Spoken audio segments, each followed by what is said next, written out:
I'm fresh, get the fit off. Chevy fast, might lift off.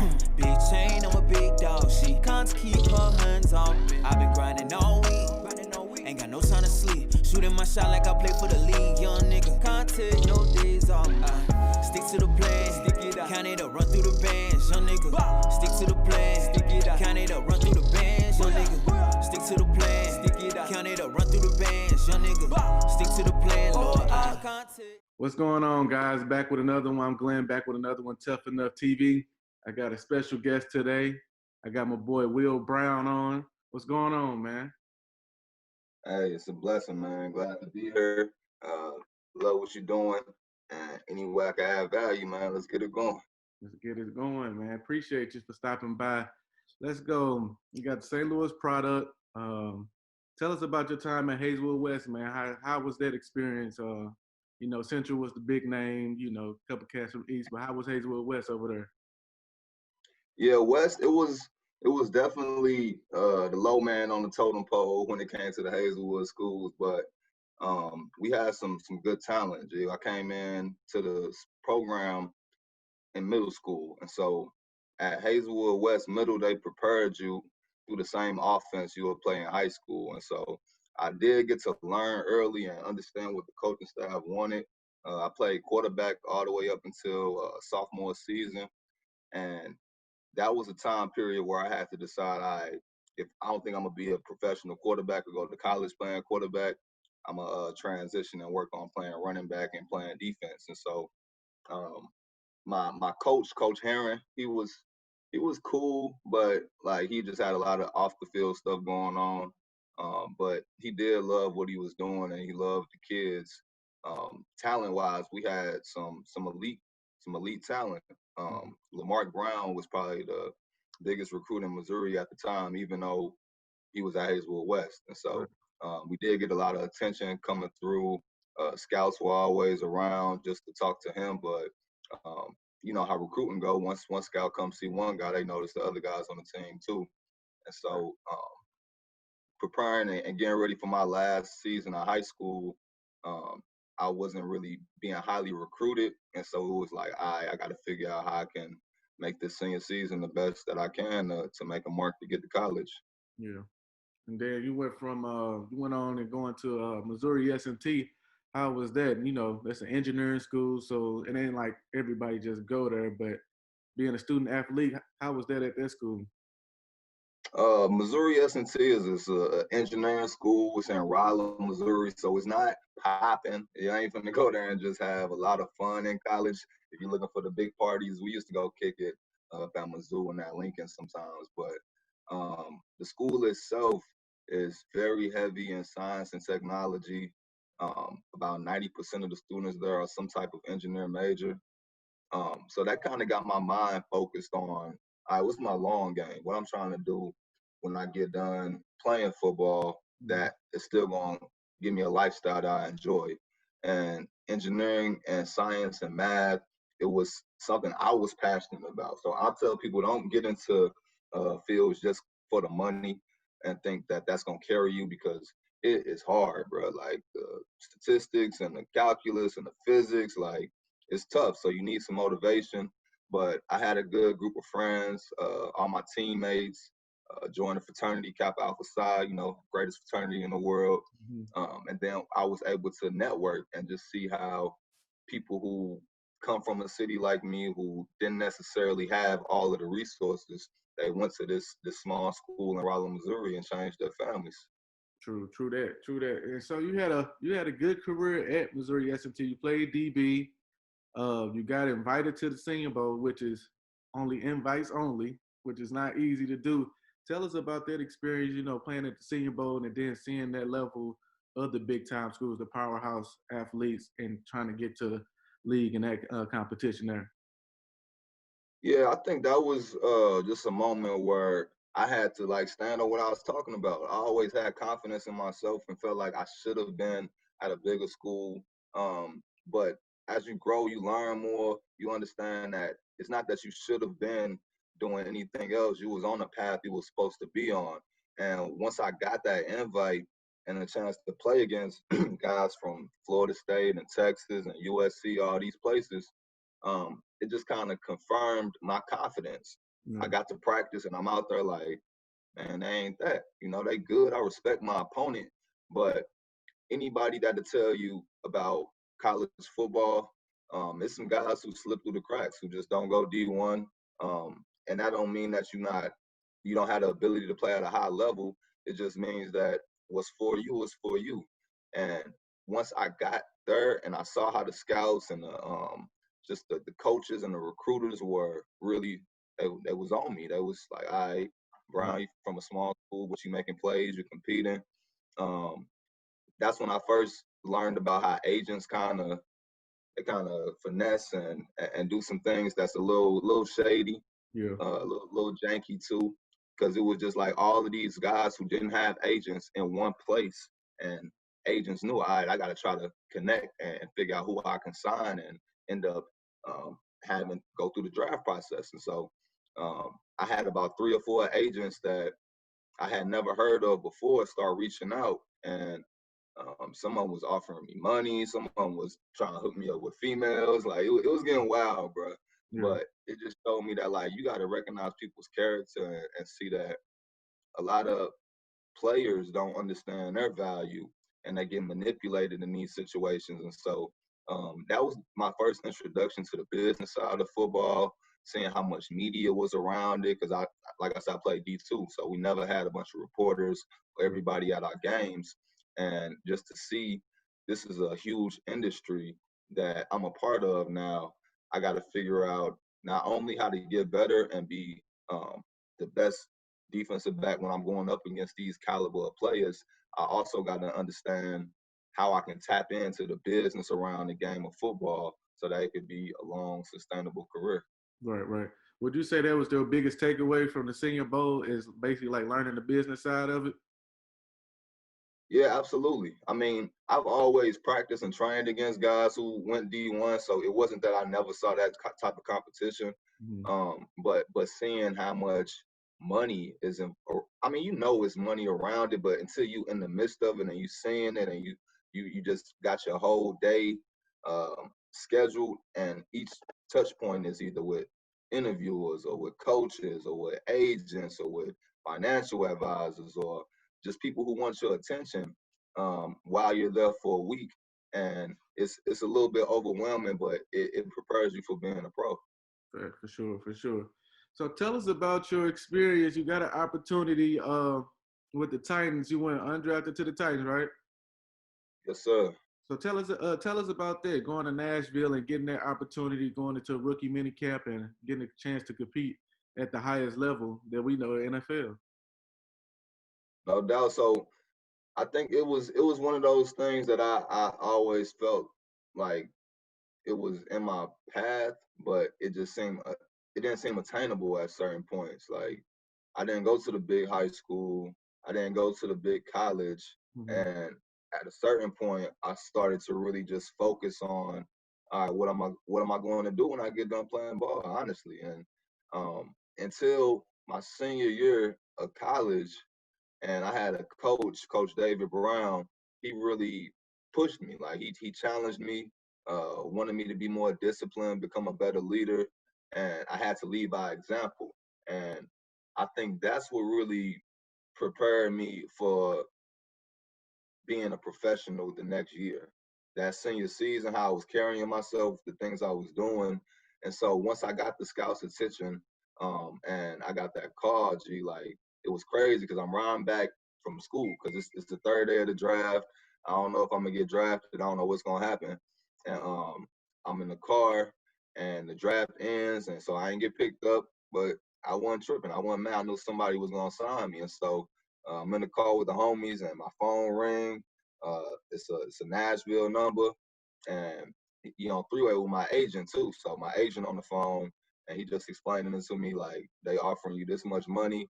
Not if I be transparent with y'all, they offer me a $5,000 bonus, which isn't a lot, but some guys don't sign for nothing when they come out undrafted. Yeah. But it's important for people to understand that everybody that gets to the NFL as an undrafted free agent is not rich. Like a lot of people feel like, all right, I'm in the NFL now, and the perception is everybody thinks I'm balling, I got all this money. I got a couple bands. I'm cool. I can take care of my people, but my focus is on football. And so I get down to Nashville, and um, just like the first rookie mini camp, I was doing my thing, bro. Like I was balling. I felt like I was gonna be able to compete and have a position on the roster. And Yeah. so uh, after rookie mini camp, we getting ready for OTAs and training camp, and I ended up getting released, bro. Like it was it was like a weird phase where I wasn't a camp invite anymore because I had signed a contract, but they ended up letting me go before training camp started, and so I had to just go back home, bro. I was at home for like 2 weeks, just kick back, like, damn, man, it was over that fast, and I really started to kind of just think about what that next phase was gonna be, but I wasn't letting it go. Like my pops used to always tell me, G, like, get off the couch, stop watching NFL Network all day, like you gotta get your life together, bro. Stop worrying about that. But I was focused on getting back, and through God's will, I got a call about 3 days in the training camp starting, saying they want to bring me back. And so went back to Tennessee, was able to compete again. And this was like when I really felt like I was in the NFL, because now not only am I going to practice with these guys, but we getting ready for games. We traveling. I'm on the private jets. I'm in the 5-star hotels. Mhm. Like the lifestyle was there, and that's when you really start to see, all right, man, this ain't college football no more. This is NFL ball.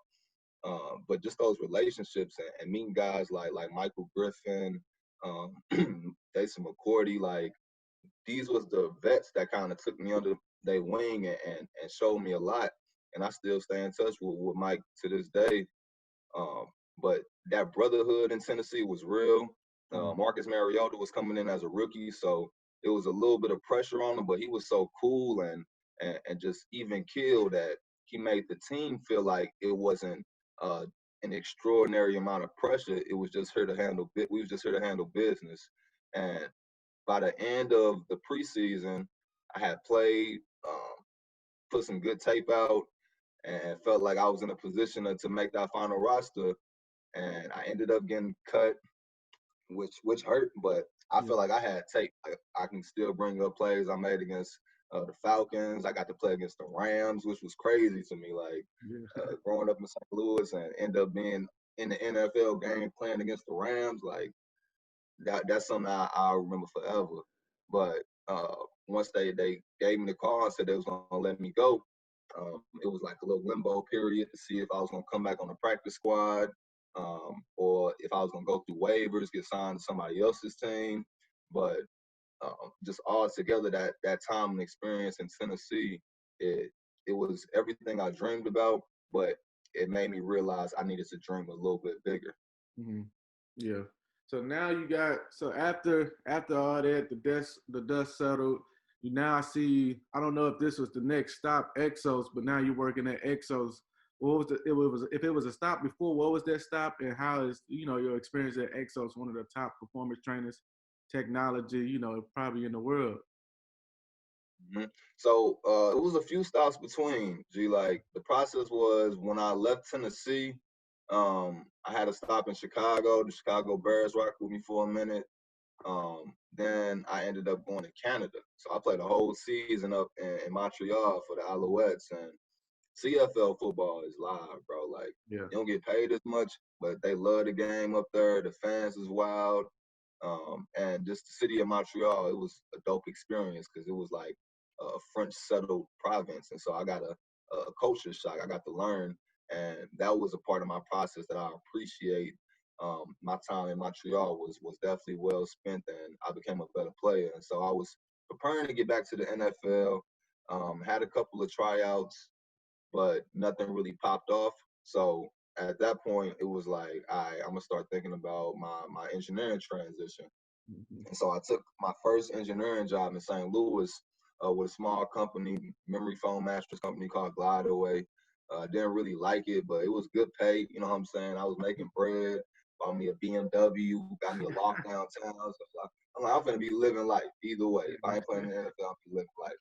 But I just wasn't happy. Like I wasn't fulfilled, bro. I was I was partying, I was just hanging out, and I was cool with people just being um, just patting me on my back for being an engineer. And Mhm. I had to kind of escape that mindset and know that I had a lot more to offer. And I was kind of selling myself short. Excuse that train in the background. No, it's But fine.